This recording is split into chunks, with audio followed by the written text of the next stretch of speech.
آمن الرسول بما أنزل إليه من ربه والمؤمنون كل آمن بالله وملائكته وكتبه ورسله لا نفرق بين أحد من رسله وقالوا سمعنا وأطعنا غفرانك ربنا وإليك المصير لا يكلف الله نفسا إلا وسعها لها ما كسبت وعليها ما اكتسبت ربنا لا تؤاخذنا إن نسينا أو أخطأنا ربنا ولا تحمل علينا إصرا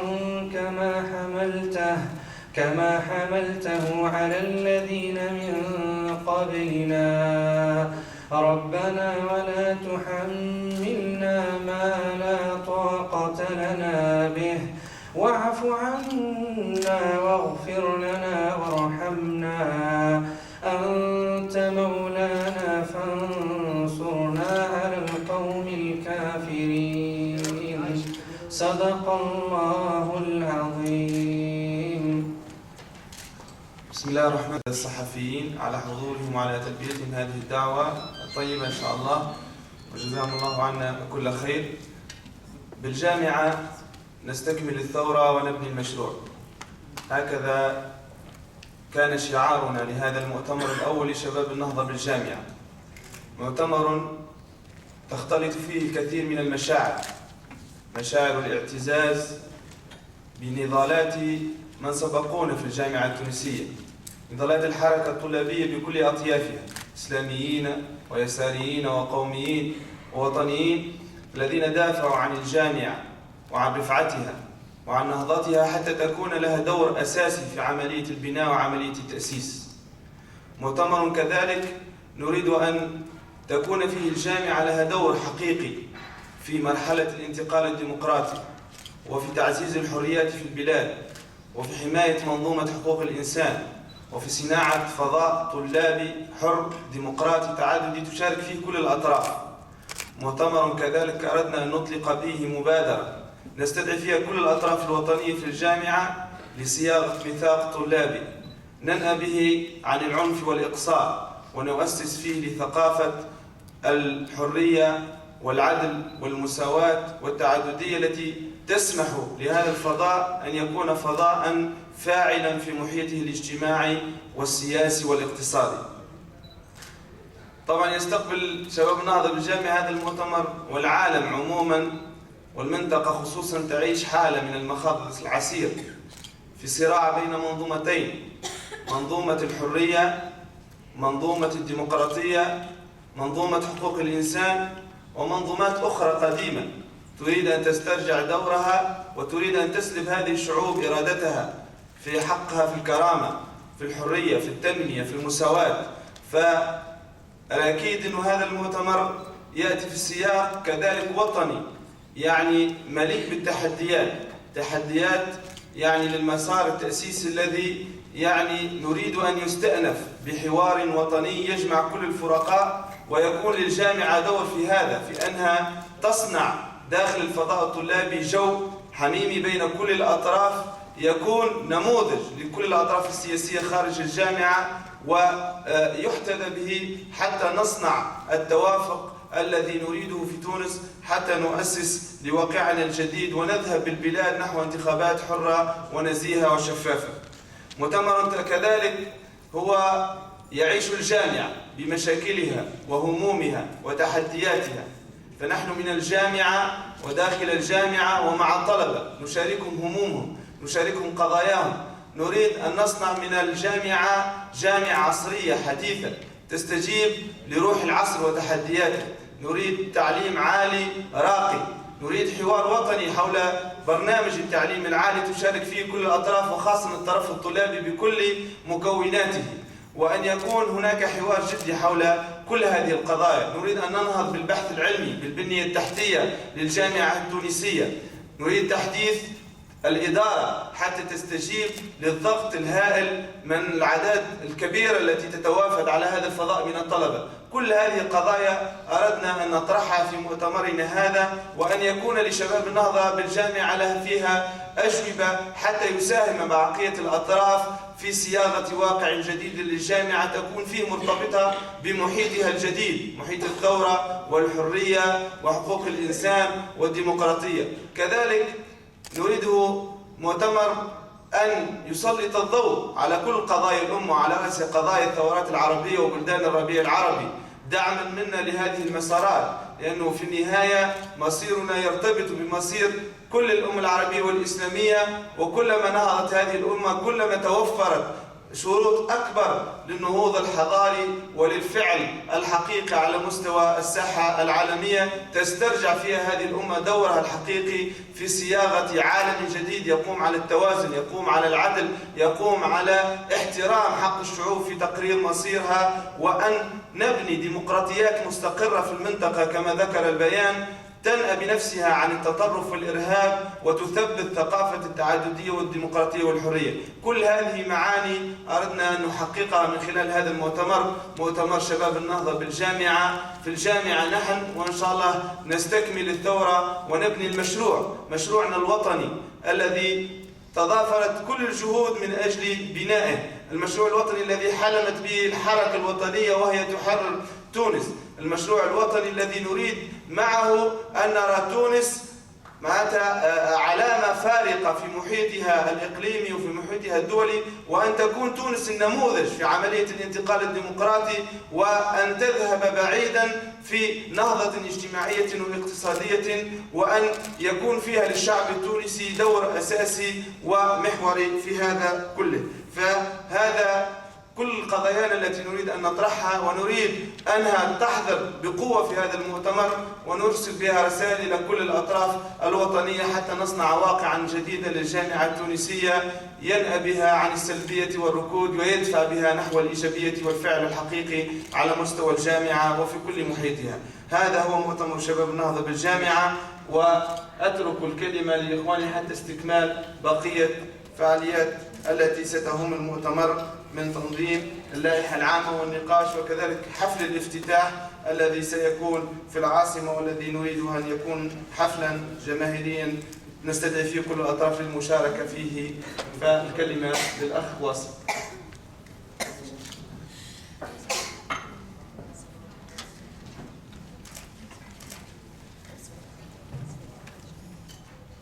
بسم الله والحمد لله والصلاة والسلام على رسول الله. مرحبا بالإخوة الصحفيين والصحفيات من كل وسائل الإعلام. لجنة المضامين هي من إحدى مكونات اللجنة العليا لإعداد المؤتمر الأول لشباب النهضة بالجامعة، وهي اللجنة المسؤولة عن بلورة المفاهيم وبلورة اللوائح التي سيتم نقاشها في المؤتمر العام إن شاء الله.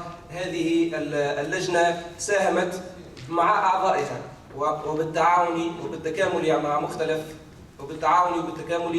مختلف طلبتنا في الجهات ومع قيادات الحركة في بلورة هذه اللوائح وصياغة هذه المفاهيم والعناوين عبر إقامة ندوات في مختلف الجامعات تنقلنا فيها إلى مختلف الجامعات في قفصة وقابس وسوسة وغيرها من الجامعات في إطار التفاعل مع طلبتنا بالجهات، لكي تكون هذه المفاهيم مفاهيم تشاركية لكل أبنائنا الطلبة يصوغونها بطريقة تشاركية وعامة بينهم، وأيضا في إطار إيماننا أن هذه المضامين وشباب النهضة بالجامعة هو امتداد لتجارب طلابية سابقة. قمنا أيضا بندوات مع قيادات التاريخية للحركة الطلابية، نذكر منها الأخ عامر العريض والأخ عبد الحميد جلاصي وغيرها من قيادات الحركة، والأخ العجم الوريمي أساسا، في كما قلت في إطار التواصل، وأننا في رسالة أننا شباب النهضة بالجامعة هذا ليس في قطيعة مع الجيل السابق، وإنما يعتبر نفسه بامتدادات وتكامل لهذه التجربة التي يفتخر بالانتماء لها. وهذه هي النقطة الأولى والنقطة الهامة في اللائحة العامة التي تناولت وتعتبر أن شباب النهضة بالجامعة يعتبر نفسه امتداد لتاريخ الحركة الطلابية، انطلاقا من لجنة صوت الطالب الزيتوني وكفاحها ضد الاستعمار، وصولا إلى الاتجاه الإسلامي بالجامعة وكفاحه ونضاله ضد الاستبداد وضد الدكتاتورية، وأيضا ويعتبر نفسه استمرار لتجربة الطلبة المستقلون، التجربة الحديثة التي نشأت في أول سنة 2000. أيضا هذا الفصيل في نقطة ثانية في اللائحة العامة يعبر عن دوره كفصيل طلابي، وأن الحركة الطلابية بما أنها جزء من الحركة المجتمعية يعتبر أن له دور أساسي في استكمال الثورة وترسيخ الحريات وترسيخ مكسب الحريات والمساهمة في مسار الانتقال الديمقراطي. أيضا فيه قراءة للواقع الدولي والواقع الإقليمي وواقع الثورات العربية، هذا الواقع المتغير وهذا الواقع الحديث والمتسارع التشكل، يعني فيه قراءة وفيه أيضا دور هذا الفصيل الطلابي. ما هو دوره تجاه هذه القضايا؟ ما هو دوره تجاه قضايا الأمة؟ ما هو دوره تجاه القضية الفلسطينية، هذه القضية المركزية؟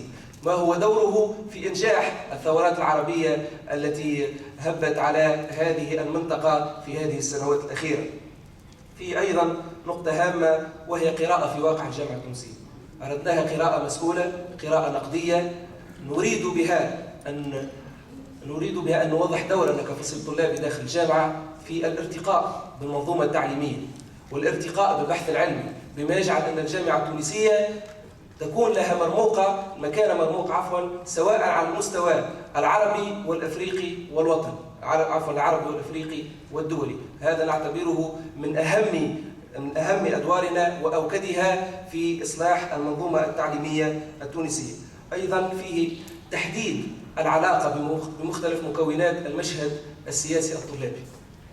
المشهد السياسي الطلابي الآن فيه عدة أطراف، من الإسلاميين، من اليساريين، وفيه أيضا من أقصى اليمين من بعض التيارات السلفية وغيرها. فحددنا في هذه اللائحة العامة علاقتنا بمختلف الأطراف، وقلنا أنها علاقة تقوم على مبدأ التشاركية، وعلاقة تقوم على مبدأ الممارسة الديمقراطية وترسيخ مبدأ التعددية، لا ونقطع فيها مع منطق الإقصاء ومنطق العنف الذي حكم الجامعة في فترة من الفترات الزمنية.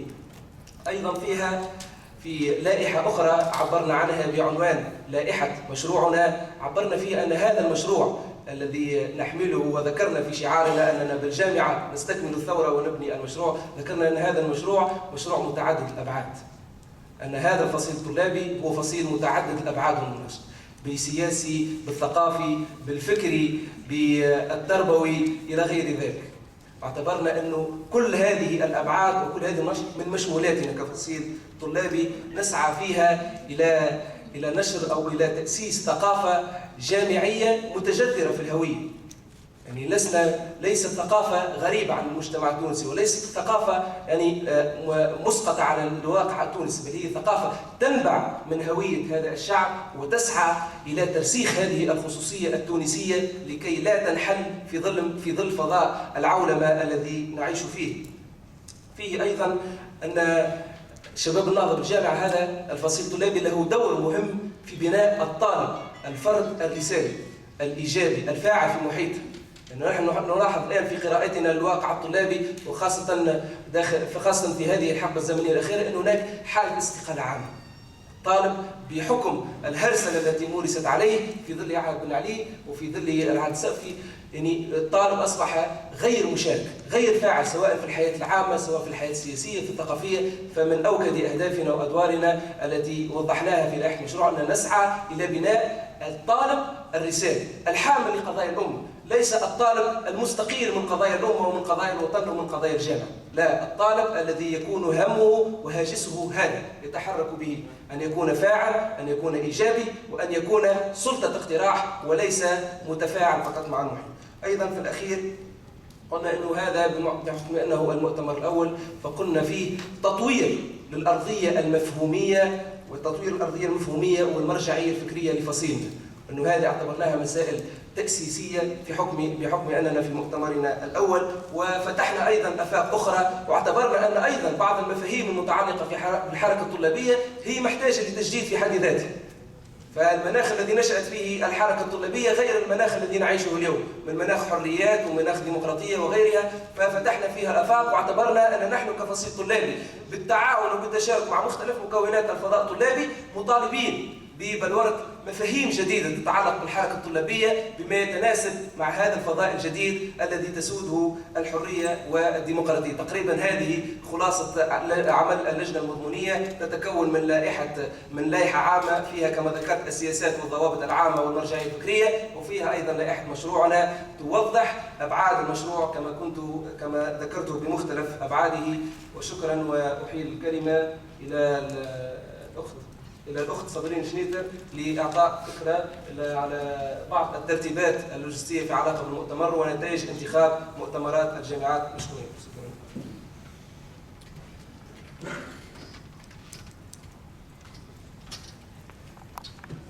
بسم الله والحمد لله والصلاة والسلام على رسول الله. فيما يخص الانتخابات، تمت الانتخابات في 12 جامعة تونسية. ناقش اللائحة العامة كما ذكر في واصل في مجمل أعمال المؤتمر أكثر من 1000 طالب، وتم انتخاب 110 مؤتمر، وكذلك هناك 10 من مكتب العمل الطلابي سيلحقون بالمؤتمر العام. تم هذا وفق قانون انتخابي ترشيحا وانتخابا من مؤتمرين ومشرفين. نسبة المناضلات في المؤتمر العام تفوق 50%، ونصف المؤتمرات ترأستها طالبات. كبرى الجامعات التونسية التي تمت فيها الانتخابات الانتخابات رشح عليها وانتخب منها مناضلات كجامعة تونس المنال المناضلة وراء الزيدي، كجامعة صفاقس المناضلة مريم قاسم، وجامعة قرطاج الأخت صابرين شنيتر. الافتتاح سيقام بقسم المؤتمرات إن شاء الله في تونس يوم الجمعة 27 سبتمبر بداية من الساعة 3:30، وبقية أعمال المؤتمر سيتم استكمالها ببنزرت لمدة 3 أيام من 27 28 29 سبتمبر. تحية إلى كل الصحفيين وشكرا.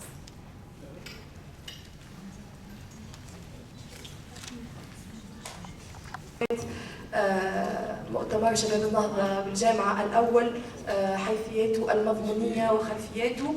أنا سأستعرض بسرعة مسار الاستعدادات لافتتاح المؤتمر الأول لشباب النهضة بالجامعة. إذا انطلقت عمليا منذ اليوم بهذه الندوة الصحفية التجسيد الفعلي للمؤتمر الأول لشباب النهضة بالجامعة. اليوم على هامش أشغال المؤتمر ستكون لنا في المساء ندوة فكرية تحت عنوان الجامعة بين رهانات الحاضر وتحديات المستقبل، يحضرها جملة من المفكرين المعنيين بالشأن الطلابي على غرار الأستاذ العجمي الوريمي، الأستاذ علي اللافي، طلبة من مختلف الانتماءات ربما السياسية والفكرية سيؤثرون أيضا الندوة.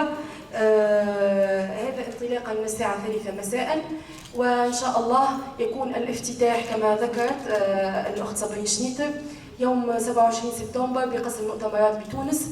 افتتاح أردناه أن يكون جامع بين جملة من الفعاليات الثقافية يؤثث بإبداعات طلابية من طلبة شباب النهضة بالجامعة. سيكون افتتاح جماهيري مدعو إليه كل الطلبة، مفتوح على كل الشرائح الاجتماعية أيضا. كما قلت يجمع بين فقرات سياسية وتأثيث ثقافي وإبداعي. سيحضر الافتتاح جملة من ضيوف من داخل تونس، تقدمنا بالدعوة إلى جملة من الأحزاب السياسية التونسية ممثلين عن فصائلها الطلابية والشبابية أساساً على غرار الحزب الجمهوري والمؤتمر والتكتل دون أن أذكر ربما بقية الأحزاب. سيكون حاضر معنا جملة من الضيوف من خارج تونس ممثلين عن فصائل طلابية أوروبية على غرار الأنيماد، وهي اتحاد جامعات البحر الأبيض المتوسط، والذي اتحاد جامعات البحر الأبيض المتوسط. سيكون حاضر معنا عضو من البرلمان الإيطالي عن ديموكراتيك بارتي، وهو مسؤول الذراع الطلابي والشبابي بالحزب. سيكون عندنا ممثلين عن الأوروبيان يوث فورم وهو برلمان جامع لأهم مؤسسات الشبابية والطلابية على الصعيد الأوروبي. ممثل عن الجمعية السياسية الفرنسية الناشطة بكلية العلوم السياسية بفرنسا.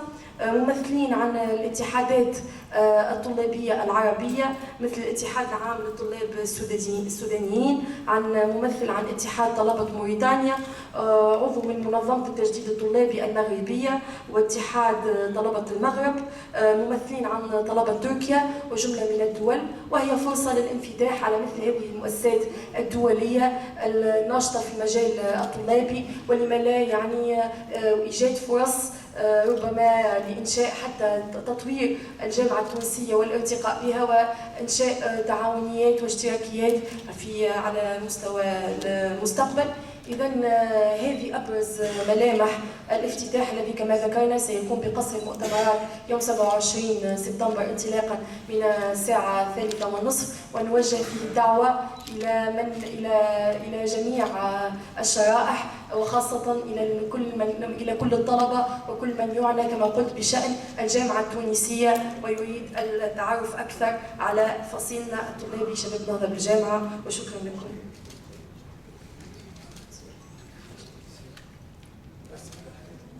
الكلمة الآن للمستمعين إذا ثم أسئلة إذا ثم استفسارات.